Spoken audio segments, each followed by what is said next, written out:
Now at 6, Joplin police released the name of a shooting victim who was killed yesterday. Plus, a new transitional housing unit for people in recovery is open in Allen County, Kansas. I'm Bronte Swarovski with the impact that this could have on the community. And we'll have results from a poll of Missouri voters ahead of this summer's primary elections. The 4 states' most watched news starts now. Authorities in Coffeyville, Kansas are investigating a homicide after a man is shot. This is KOAM News at 6. Authorities yesterday responded to a call about a dead body found inside a Coffeyville home. Police found the body of 47-year-old Melvin Simpson Jr. of Coffeyville with a gunshot wound. They also arrested a man who was leaving the home as they arrived. That man has not been formally charged in that case. Authorities in Joplin released the name of a victim killed during a shooting yesterday. Police say that victim is 46-year-old Kenneth Matthews of Joplin. An autopsy for Matthews is scheduled for Friday.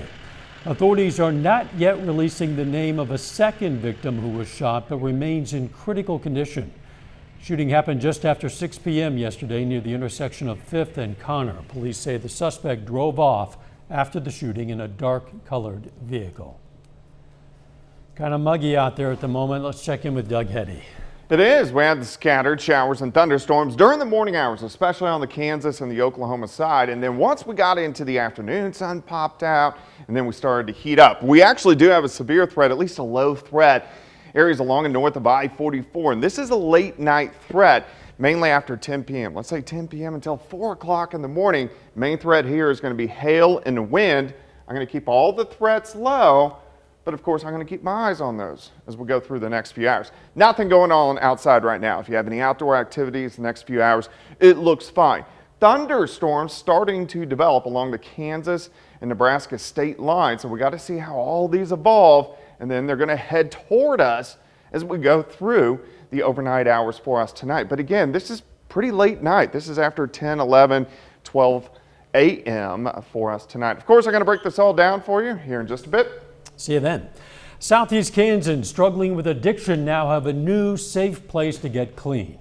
The SEK Recovery House in Iola is now open and is part of a Southeast Kansas Substance Misuse Prevention Coalition. KOAM's Bronte Swarovski tells us how the new Transitional Housing Center aims to bring long-term solutions to substance abuse in the region. For those suffering from substance abuse, breaking the cycle of addiction can be an everyday battle. But a Southeast Kansas coalition is working to help those people find recovery.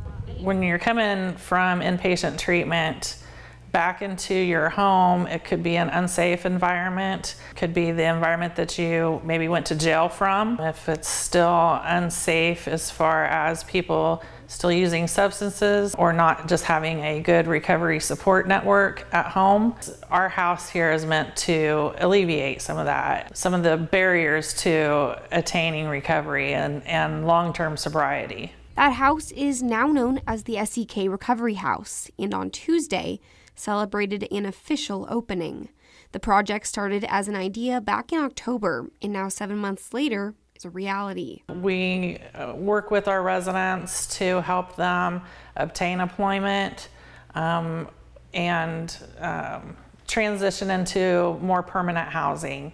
Whatever their goals are for their recovery, we will work with them too and support them in that. And they aren't alone. Volunteers from the AmeriCorps senior program like Sandy Haggard are also lending a helping hand. One of our objectives is for our volunteers to help with the opioid crisis, as the national program sees that that's a huge problem in our country. Haggard says the decision to volunteer was easy. The Safe House's mission falls directly in line with theirs. We don't want medication sitting on somebody's dining room table that someone visiting can come and just take their opioids, their painkillers, and just take them home and then potentially become people who need recovery themselves. This is the start of the Southeast Kansas Substance Misuse Prevention Coalition's recovery houses, and they say it's just the beginning.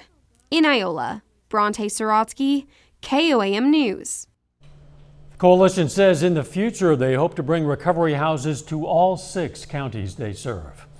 A local nonprofit today collected a valuable and necessary resource, blood. The Community Blood Center hosted a blood drive at Rocketdyne Road Church of Christ in Neosho.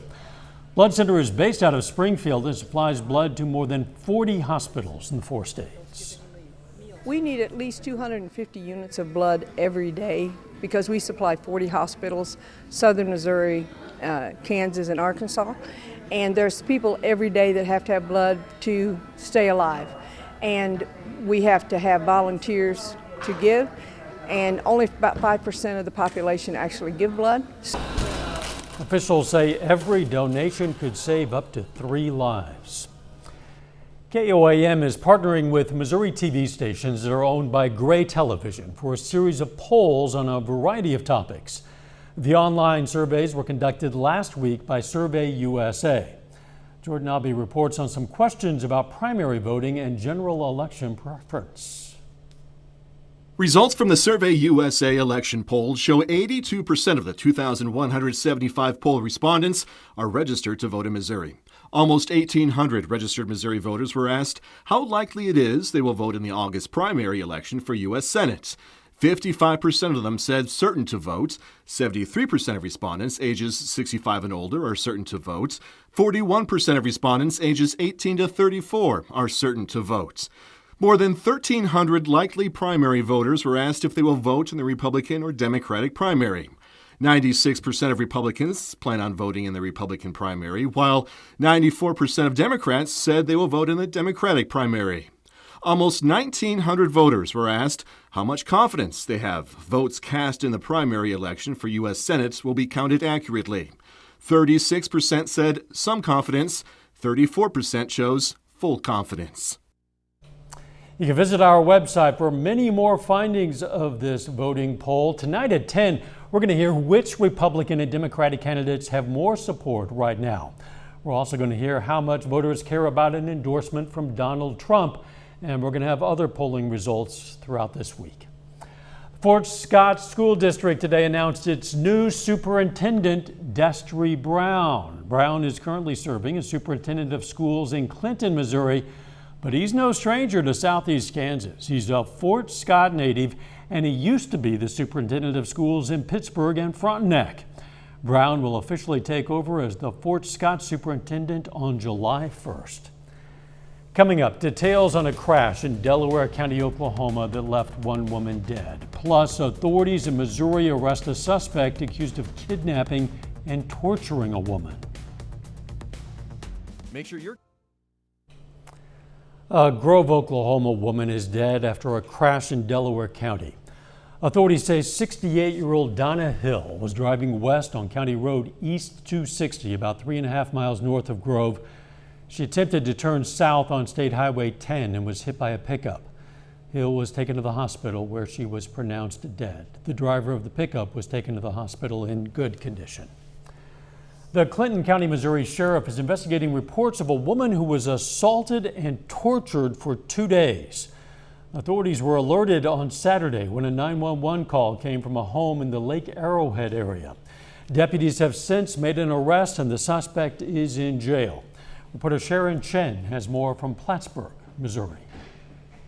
Investigators are still trying to piece together what happened here. Now, it does appear that there was an assault, not sexual in nature, investigators say, but this woman was seriously injured. We spoke with the father of the suspect who says he tried to help the woman. Smashed that window till with my sink. I got glass right there. Saturday morning, James Larson Sr. returned to chaos at his Lake Arrowhead home. I've been cleaning up a lot of mirrors and glass. The glass smashed by SWAT officers as they took his son, James Larson Jr., into custody. Larson Jr. is accused of assaulting a woman in the home. This woman told deputies she was held against her will, assaulted, and tortured for 2 days. The victim's been able to talk to our detectives, but we're still trying to get some of those bits and pieces put together. Larson Sr. told KCTV5 he first met the woman Friday night. Then he left to go see his grandchildren. I see my kids, I come back, and things just sideways crazy. Saturday morning, he says he heard screaming from both his son and the woman. He tried several times to get her to leave. I told her how to get out of here, where to go, take Paiute and just go right and leave. Just go, don't look back, just go. And make sure you get out of here. she did not want to leave. Eventually, he found her badly injured. He got her out of the house and she ran to a neighbor's house for help. I wanted to call the cops. I just didn't know. It probably would have been a better decision. It probably would have. He says James Jr. struggles with substance abuse. He recently got out of prison and came home to help his father. After this, James Sr. says he no longer wants anything to do with his son. I was hoping he learned his lesson. This is not the way I was raised. This is not the way I want to raise my children. Now, as far as the connection between James Jr. and the victim, that's still under investigation. Investigators do say that this woman does not appear to be from Clinton County. The suspect, James Larson Jr., is charged with first-degree domestic assault, first-degree kidnapping, armed criminal action, and unlawful possession of a firearm. A little bit later, some area elementary school students help out around a local charity. Plus, thunderstorms rolling into the region later on tonight. We're going to look at that coming up.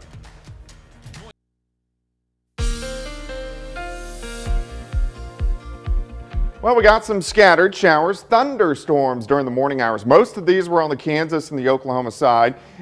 We had some stronger storms, nothing too strong or severe, which is great. And then we broke out, saw mostly sunny skies, which you can see now. This is our Lander Chevrolet live tower cam. We're looking down Interstate 44 toward the east, so toward the 249 loop. Looks pretty good.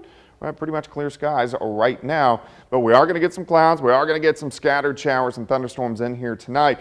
At least a low threat in the yellow. So Joplin North or I-44 North, highest threat's going to stay out across northeastern, north central parts of Kansas. For us, if you have any evening outdoor activities, you don't need to worry about storms. It's mainly after 10 p.m. they start to sneak in to our northwestern counties. Main threat here is going to be hail and wind. I'm going to keep tornado, hail, wind, rain all on the low side, but something we want to monitor as we go through the rest of the evening hours. Temperatures pretty good, upper 70s, lower 80s. Look at the haze. So I did some digging. I wanted to know where this came from.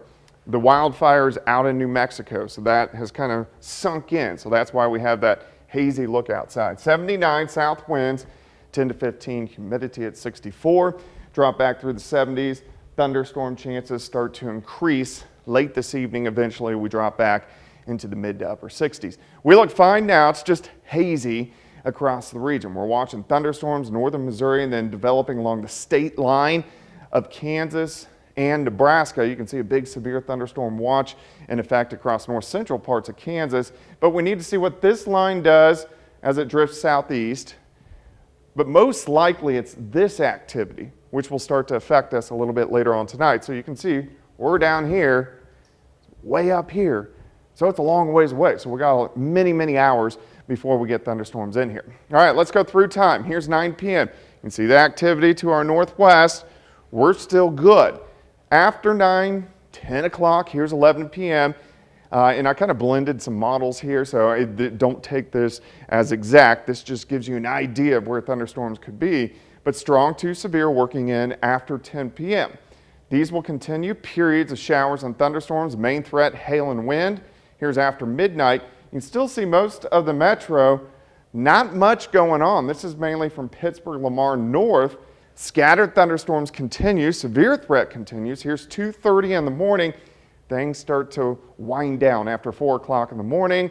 A few scattered thunderstorms in the morning, then we look pretty good. If you live from Joplin south, you may not even get a drop from these storms throughout the overnight hours. Here's your day planner. Tomorrow 67 to start, 81 by noon, high temp of 86. Then we do it again tomorrow night. Not as widespread, but a little bit farther south. Bands of showers and thunderstorms start to work through, and these will last into Thursday morning. And then we have another threat working in Friday afternoon. So lots of rounds to watch. 86 tomorrow, 87 Thursday. 83 on Friday, and that's a strong cold front moving in on Friday. So look at this, high of 60. We may even sit into the 50s for a good chunk of the day, down to 42 Saturday night. A high of 60, that sounds like what the low should be for this time. That's exactly correct. Let's take a look at our tower camera sponsored by R.A. Smith Construction. His work continues on the KOAM More Power Project. You can check it out anytime. It's on our website, koamnewsnow.com/power.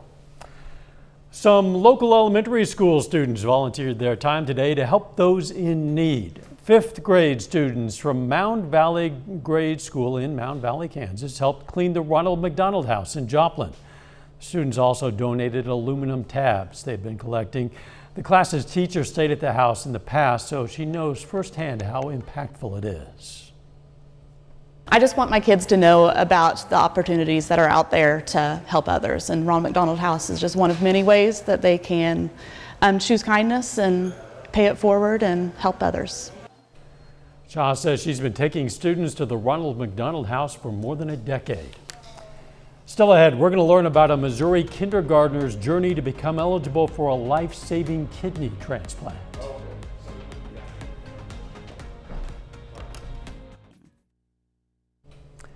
A Delta, Missouri kindergarten student is one step closer to being eligible for a life-saving opportunity, and that's bringing hope to her family. Reporter Isabel Hansen has her story. What am I going to do for a slide?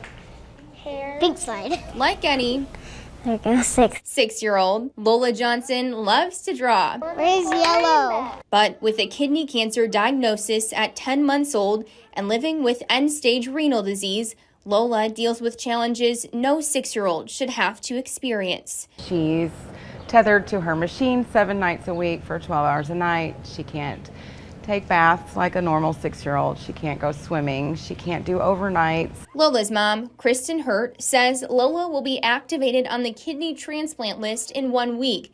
They waited 2.5 years for that news. We're hoping that we get the call quick and we can get through the first few months and that she will be able to live a normal life, as she puts it. For Lola, that normal life includes going places.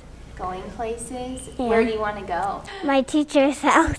That's where I'm going. And the Delta High School baseball team pitched in to help her family cover the costs to make that happen. Everybody knows who you are, and we all know what's going on, and we'd like to help you. It's more than the wins and losses on the scoreboard. Coach Cody Naramore says the team donated $1,100 to Lola's family. Like, what? It's like, what just happened? It was very cool. It makes me as a coach feel like we accomplished something other than winning baseball games. She deserves to live life like a normal child, so I want to give her that piece of childhood that she's missing out on. As Lola said, very cool. Lola's mom went on her own health journey and lost 190 pounds and is now eligible to be a life kidney donor for her daughter. We're going to have a final check of the forecast up next. Take time now to honor a local veteran. Kenneth Smith served in the U.S. Navy from 1944 to 1946. The Asbury, Missouri native was stationed in the Philippines, and we salute Seaman First Class Kenneth Smith, a four-state hero. Here's a look at what's coming up on KOAM News at 9 on Fox 14. We're going to have the latest on investigations after that mass shooting in Buffalo, New York over the weekend. President Biden visited families there today. Also, a highly anticipated congressional hearing taking place on UFOs. And we're going to show you what's probably the worst way to load a U-Haul truck. That and a lot more coming up tonight on KOAM News at 9 on Fox 14. Kind of hazy out there. Doug explained that. It's also kind of muggy out there. It is muggy, humid, and by the time we get to about 9 or 10 o'clock, storms are going to be getting close to the region as we get scattered showers and thunderstorms with a severe threat throughout the overnight hours. So we'll keep you updated on that. Thanks for joining us. We'll see you right back here for KOAM News at 10. Let's make it a great evening.